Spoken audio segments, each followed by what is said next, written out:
Hey everyone, it's Kenton Becker, American Pacific Mortgage. I am here after one of my weekly homebuyer education classes, actually at my home office today. I just wanted to send out really kind of an impromptu video, not really a planned video. It's more just based on some conversations that I've been having with a lot of my buyers lately. And the conversations that I've been having, usually it goes something like this.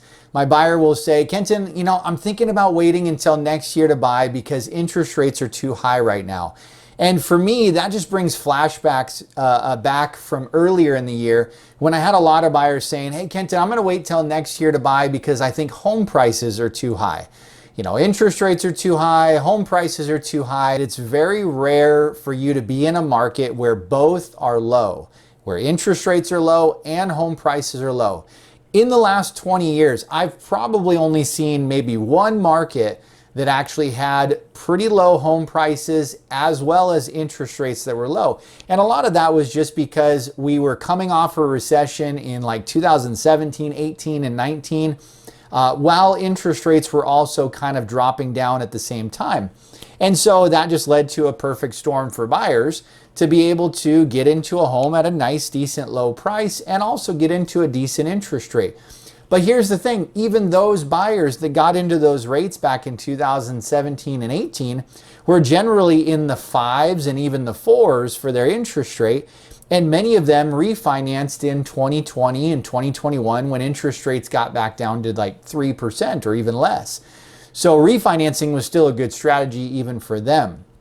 And so what I'm kind of telling buyers right now is because you can't have always the best of both worlds where you have a low home price and a low interest rate, the question for maybe you as a buyer is, what are you looking for? What do you want? Do you want to get a better price on the home, maybe a better opportunity, a lower cost or lower closing costs because the seller's willing to cover your closing costs, or maybe the seller's willing to cover repairs, you can get repairs covered, but you might have to take a little bit higher interest rate to get that.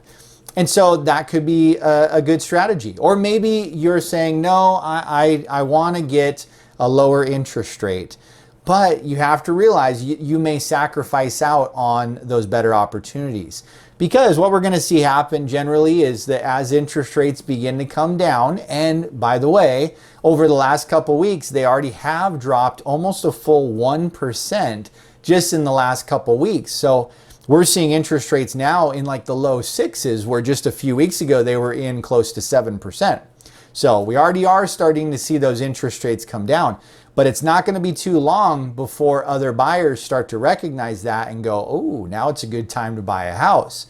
And as those buyers begin to flood the market, we are going to see those home prices start to increase. So just keep that in mind, that if you get ahead of that wave and you get into some of those opportunities from sellers right now, you can get those special deals and then we can refinance that rate lower in the future.